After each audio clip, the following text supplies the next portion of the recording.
Welcome back, students. Let us go ahead. Let's see now greenhouse effect and the global warming. Now we will see what are the different effects due to all the pollutions which we have seen. One of the major effect which one says that the global warming and then ozone layer depletion. So before we go into global warming, we will see what greenhouse effect is, because global warming is not a separate thing, it's a byproduct of greenhouse effect. देखो होता है क्या, greenhouse effect is simply the absorption of radiation by glass houses, water vapors and greenhouse gases. समझो इस चीज़ को कैसे. Sunlight आता है, majority of the sunlight is absorbed by the atmospheric clouds gas, तो उससे रिफ्लेक्ट होकर वापस स्पेस में ही चला जाता है. ठीक है, लगभग 50% रेडिएशन अर्थ पे आता है and that heats the earth surface. अब अर्थ हीट हो गया. नाउ अर्थ भी जो है, जो रेडिएशन आता है, आप जानते हैं कोई भी चीज़ उस चीज़ को रिफ्लेक्ट करता है, तो earth now reflects some part of this. ठीक है, majority of the things radiations are absorbed by earth, a tiny fraction goes into space. ठीक है, आफ्टर रिफ्लेक्शन. लेकिन जो बचा कुचा पार्ट होता है अर्थ से रिफ्लेक्ट हुआ, as you can see in this diagram, reflect होकर चला जा रहा है. लेकिन कुछ जो है हमारा जो एटमॉस्फेयर है उसके अंदर कुछ गैसेस हैं, जैसे CO2, CH4, water vapour and all this things. Earth से जो रेडिएशन रिफ्लेक्ट हो रहा है उसको बोला जाता है इंफ्रारेड रेडिएशन. अभी इंफ्रारेड रेडिएशन ऐसे हैं जो ऊपर की तरफ जब रिफ्लेक्ट होता है वापस धरती से आसमान की तरफ, तो ये जो ग्रीन हाउस गैसेस जो हैं, जैसे कि दो चार नाम मैंने बताया, CO2, मीथेन, क्लोरोफ्लोरोकार्बन, ये इसको वापस एटमॉस्फेयर में स्पेस में जाने नहीं देते हैं. जो शॉर्ट वेव रेडिएशंस होते हैं वो इजीली पास कर जाते हैं आफ्टर रिफ्लेक्शन फ्रॉम अर्थ, लेकिन ये सब अर्थ के एटमॉस्फेयर में ही ट्रैप हो जाता है और बार बार इनका धरती पर रिफ्लेक्शन होगा, फिर ऊपर जाएंगे, फिर नीचे आएंगे, जिसके कारण क्या होता है, रेडिएशंस एनीवेज प्रोड्यूस हीट. तो green house effect is the effect of greenhouse gases so that they retain the long wave radiations such as infrared radiations and don't allow them to pass into atmosphere, or not atmosphere, space, resulting in the warming of earth's surface.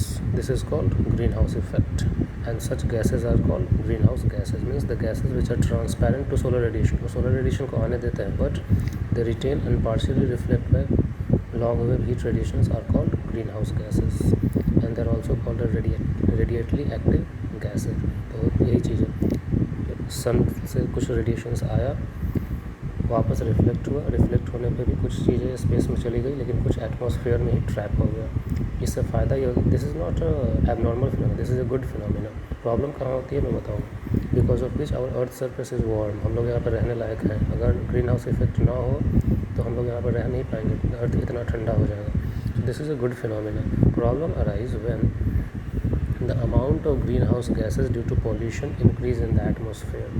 तो क्या होता है, ज़रूरत से ज़्यादा reflect होने की जगह रिटेन होना शुरू हो जाता है एटमॉस्फेयर में. ठीक है, and which increases the temperature of the earth more than the required amount, and that effect is called global warming.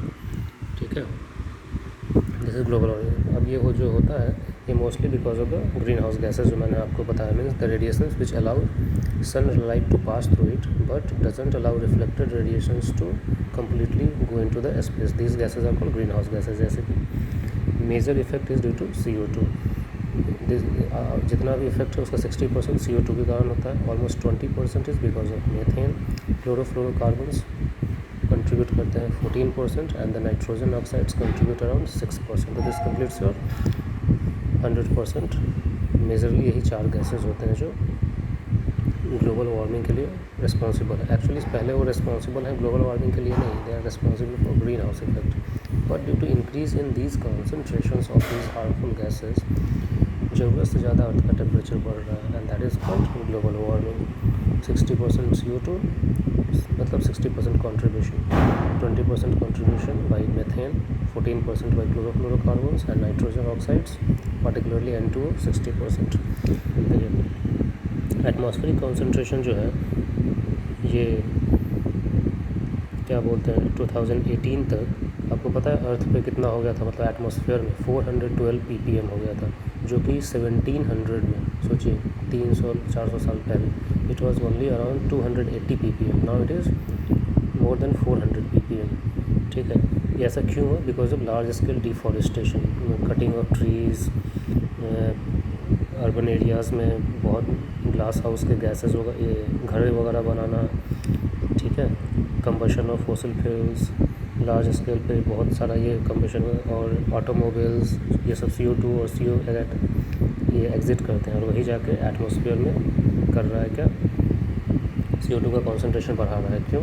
क्योंकि CO2 को यूज़ कौन करता है? प्लांट्स यूज़ करते हैं। Now we are doing the deforestation also. अगर हम लोग सिर्फ गाड़ी घोड़े से, इंडस्ट्री से CO2 का कॉन्सेंट्रेशन बढ़ा रहे होते, लेकिन प्लांट अगर नहीं काटते तो भी प्रॉब्लम नहीं होती। लेकिन problem is that CO2 are use only by plants, लेकिन हम प्लांट भी काट रहे हैं, because of which the concentration is increasing. ऐसा एक डेटा है कि अराउंड 2000 लगभग 15,000 million tons of CO2 produce किया गया था।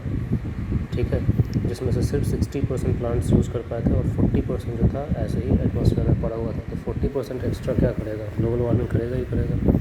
Similarly the methane also comes from paddy fields, marches, cattle वगैरह का जो डंग वगैरह होता है उससे निकलता है, एनारोबिक फर्मेंटेशन से निकलता है, एनारोबिक मैथेनोजन बैक्टीरिया वगैरह से निकलता है जो बायोमास को डिग्रेड करता है। तो मीथेन भी जो है, इसका कॉन्सेंट्रेशन एटमॉस्फेयर में इन ईयर 2000 मेज़र किया गया था, दैट केम अराउंड 1800 ppm।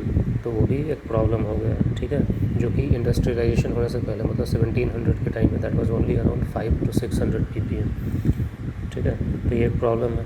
ठीक, then chlorofluorocarbons they are synthetic gases, ये एटमॉस्फेयर में नहीं होते हैं, ये हम लोग लेबोरेटरी में बनाते हैं अपने यूज़ के लिए और वही एटमॉस्फेयर में जाता है, तो प्रॉब्लम होती है। दीज आर अडरलेस, खुद नॉन टॉक्सिक होते हैं, लेकिन इनके साथ प्रॉब्लम क्या होता है, ये रिएक्ट कर जाते हैं ओजोन लेयर वगैरह से।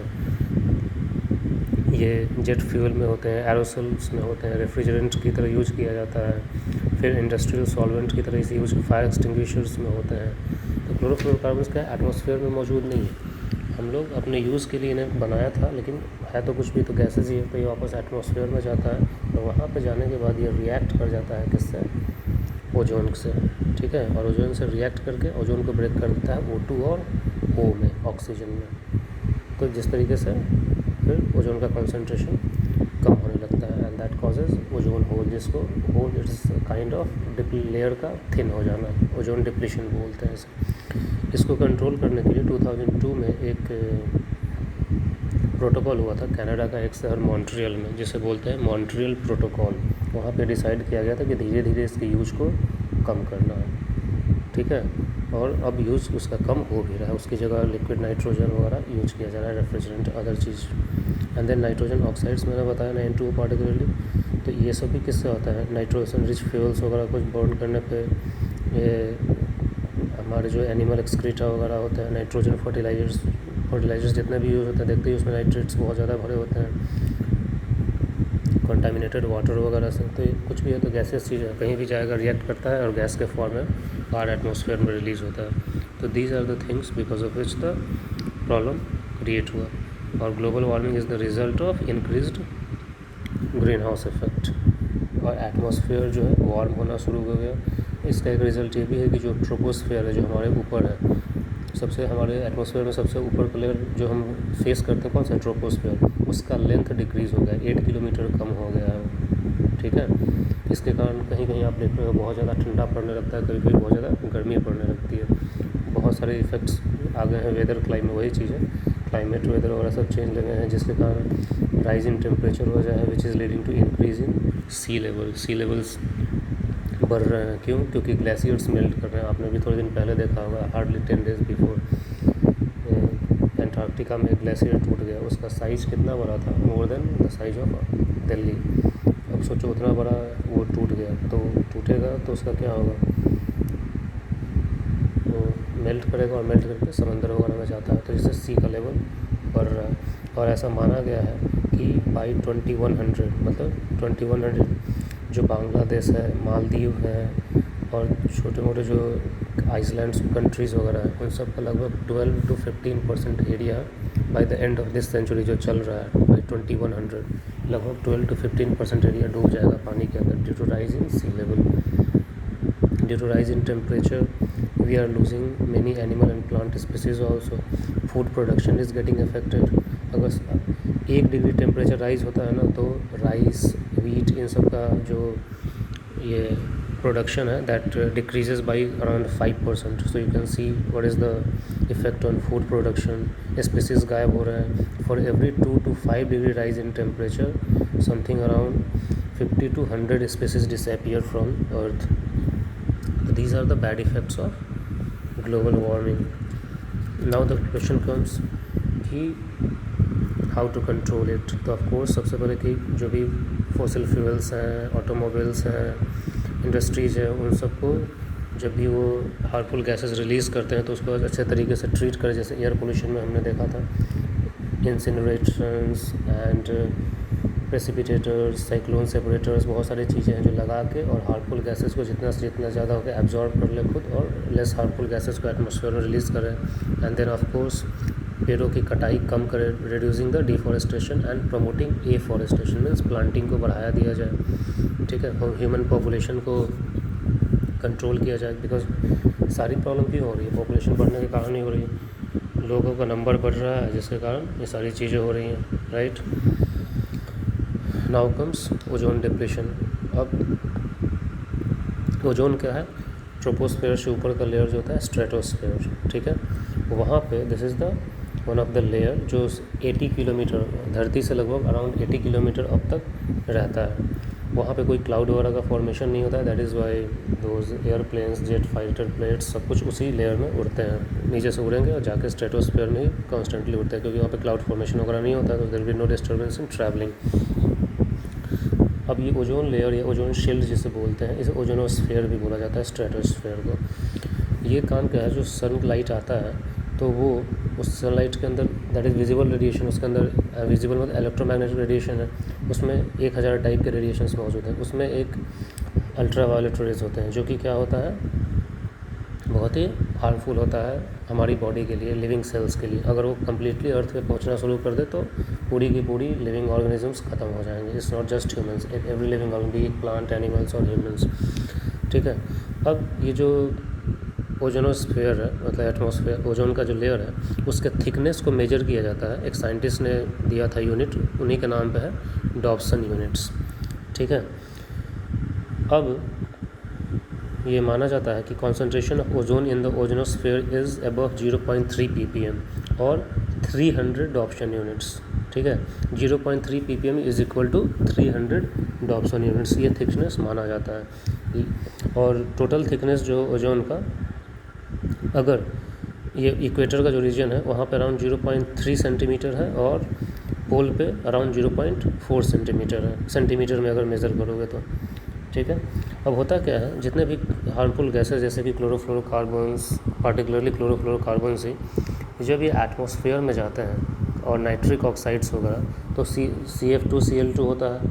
क्या ये what you call that chlorofluorocarbons, ये सनलाइट जो आता है ये भी उसमें ब्रेक हो जाता है CFCl2 में और क्लोरीन को रिलीज़ कर देता है. ठीक है.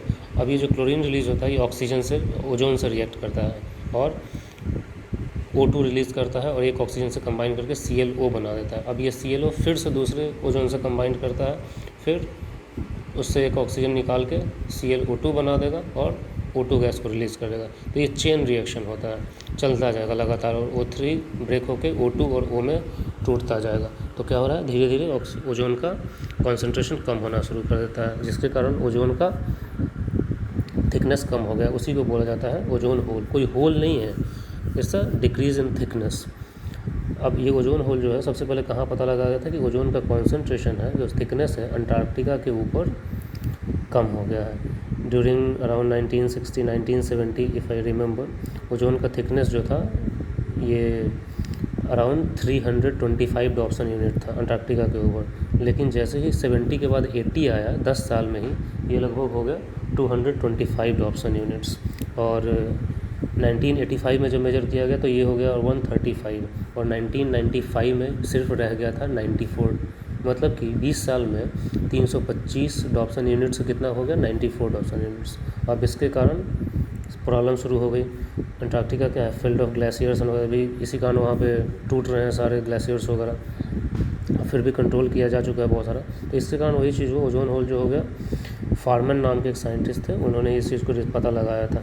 अब उसके कारण वहाँ पर ग्लेशियर्स वगैरह मेल्ट होना शुरू हुए, पानी बह के आने लगा और प्रॉब्लम क्रिएट होनी शुरू हो गई पूरी दुनिया में। ठीक है, तो ये सारी चीज़ें जो हैं, उसके बाद वही मॉन्ट्रियल प्रोटोकॉल वगैरह हुआ, जिसमें ये माना गया कि मेजर रीजन जो इस चीज़ को कर रहा है वो क्लोरोफ्लोरोकार्बन से, जो रेफ्रिजरेंट्स वगैरह की तरह यूज़ हो रहा है, और उसको किसी तरीके से कंट्रोल किया जाए। ठीक है, अब होता क्या है प्रॉब्लम इन सब चीज़ों के कारण, हमारी आँख है, ठीक है, आँख में जो कॉर्निया होता है वो, उसके ऊपर अगर यूवी लाइट का असर हो जाए तो कॉर्निया को डिस्ट्रॉय कर दिया जाता है। इस डिसऑर्डर को बोला जाता है स्लो ब्लाइंडनेस। क्या कहते हैं, स्नो ब्लाइंडनेस। ठीक है, इसको स्नो ब्लाइंडनेस बोलते हैं। ये धीरे धीरे जो आई साइट है उसको ख़त्म कर देता है और कॉर्निया परमानेंटली डैमेज हो जाता है। फिर यूवी रेडिएशंस जो होते हैं स्किन सेल्स को डिस्ट्रॉय करते हैं, एजिंग करवाते हैं और एट लास्ट स्किन का कैंसर करवा देते हैं। ठीक है, फिर हमारा जो इम्यून सिस्टम है they gets affected because UV radiation जो होते हैं टी सेल्स और बी सेल्स को किल करना शुरू कर देते हैं। जो लोअर ऑर्गेनिजम्स हैं वो तो तुरंत मर जाते हैं। क्यों? क्योंकि यूवी रेडिएशन जो है that causes mutations of nucleic acids, particularly DNA का, आरएनए से ज़्यादा डीएनए को वो ब्रेक करता है। ठीक है, ये केमिकल बॉन्ड्स जितने भी प्रोटीन्स वगैरह हैं इन सब चीज़ों को तोड़ना शुरू कर देता है। और यूवी रेडिएशंस अगर बढ़ जाए तो क्या होगा, फोटोसिंथेसिस का रेट भी कम हो जाता है, लगभग 20-25%। क्यों? क्योंकि फोटोसिंथेसिस रेड और ब्लू लाइट में वाले रेडिएशंस में होता है, विजिबल रेडिएशन में होता है, ना कि अल्ट्रा वायलेट में होता है। तो इस तरीके से प्रोडक्टिविटी वगैरह भी डिक्लाइन करना शुरू कर जाती है। तो ये सारे इफ़ेक्ट हो रहे हैं बिकॉज ऑफ ओजोन वगैरह का कंट्रोल उसी तरीके से होगा, क्लोरोफ्लोरोकार्बन्स और दूसरे गैसेस का भी कंसर्न। तो हम क्लोज कर रहे हैं। In the last video I will talk about all the rules, regulations, international initiatives जो भी लिए गए हैं आज तक to control global warming and ozone depletion को कंट्रोल करने के लिए। Okay, so let me close this. Thank you.